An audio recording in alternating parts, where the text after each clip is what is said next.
So I'm here now at Dusseldorf auto train. This is where you basically put the motorbikes and cars onto the train. This one goes from Dusseldorf to Innsbruck. So you probably think I'm cheating a little bit, but I think I'm just making the most of the opportunity to break the back of the long drive through Germany and get into the area that I'm really interested in, which is the mountains and then Italy. Hopefully I'm not offending any Germans on this, but that's my priority at the moment, to get into Italy. So yeah, I'm looking forward to it. This is an overnight train, so it's 9 PM here. We'll load up the bike and the train goes all the way through to Innsbruck overnight, so I'll be there at 9 AM in the morning. So I will report back in. Hopefully I get some sleep on the train and start nice and fresh, and look forward to driving through the mountains and getting some nice footage there. So until then.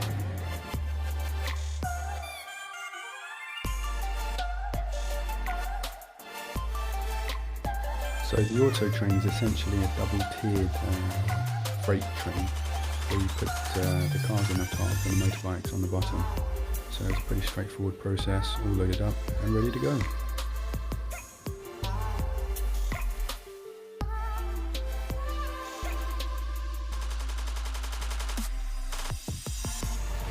Well, good morning everyone. So nearly arriving at Innsbruck. Got some reasonable sleep, which was good. As you can see, the scenery is looking very beautiful outside. Some lovely buildings, mountains. Going to be arriving in Innsbruck soon.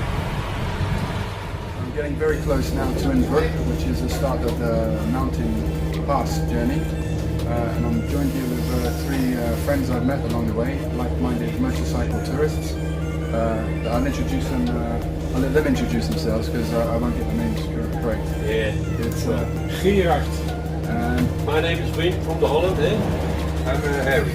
Hello, Barry. Hello, Barry. These guys are all from Holland, and they do a tour, two tours every year.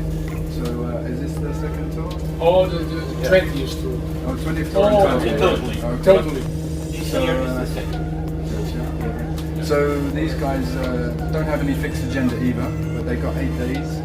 So they're going to do mostly Austria. So hopefully this inspires anyone else who's watching this to just do it. You don't have to plan everything, just go for it and enjoy yourself. You also. Yeah. Okay.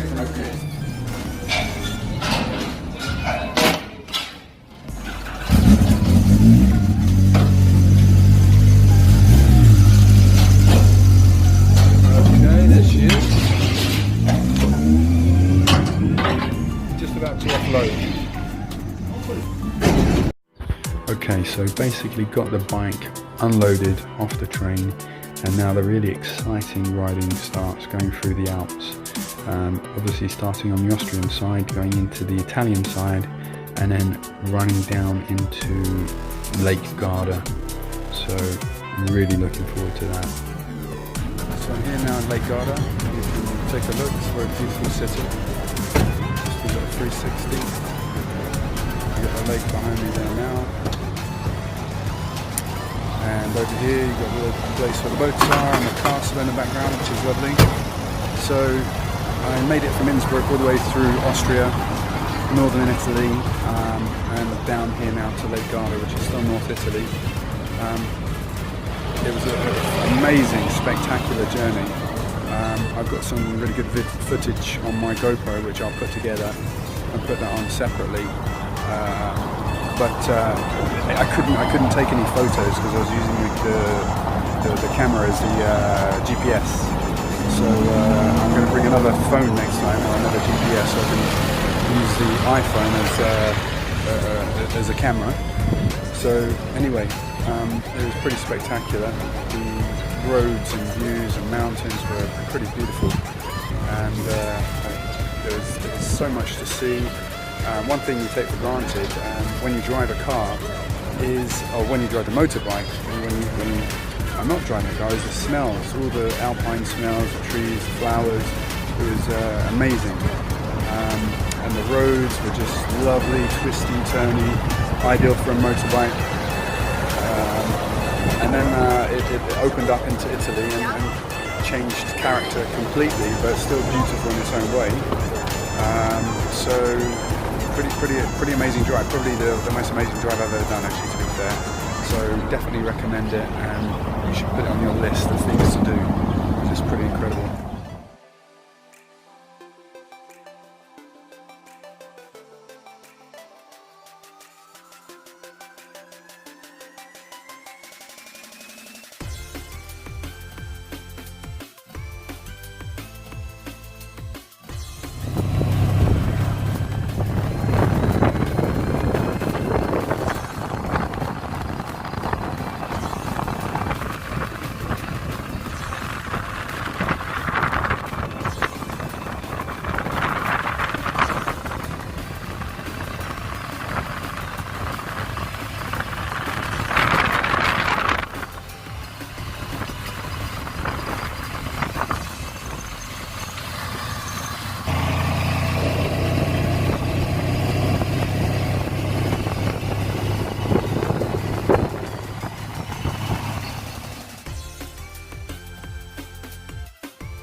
So I've just arrived in Parma, driven from Lake Garda.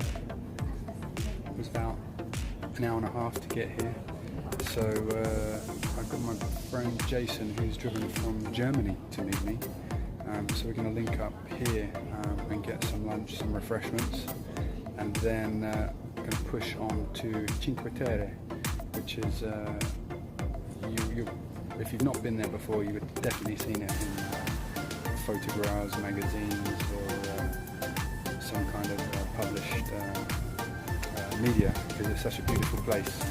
I'll get some video and some photos of that later. That's probably about another hour and a half from here. Unfortunately, I have to do some of the motorway here, which is a big no-no. If I can give you number one tip when you're doing these tours, if you decide to do anything like this, take off the setting for the motorway, and then you'll get the most beautiful back roads, and the drive's just amazing. But unfortunately, time dictated on this trip, so I wanted to get to Parma before I went to Cinqueterre, and unfortunately meant I had to do some of the highway. But anyway, I'm going to get some more videos, or some more photos at least here, and then looking for Cinqueterre. Over and out.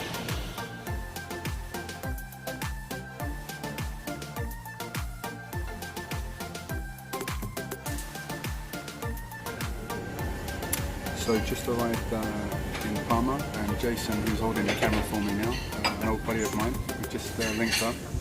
So in Parma there's only one thing to eat, and that is the Parma ham. So let's go.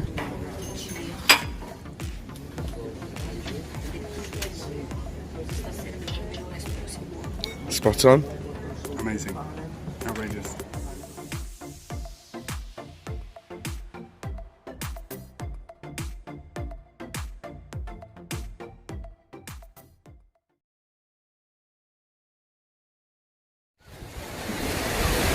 So I've just arrived in Cinqueterre and waiting for Jason to catch me up now. He's probably about half an hour behind me, so he should be here soon.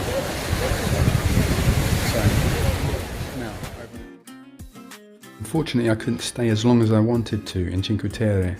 because I had to get back to Bologna, which is where I was catching my flight back to UAE.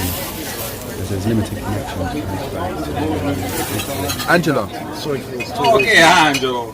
can you explain to me what's in this dish? Antonio. All right, there's some prawns. 2, 3, 4, 5 e il volante. Oh wow, look at that. Buon appetito. Grazie. Eccolo un po'. Questo è per i gusci.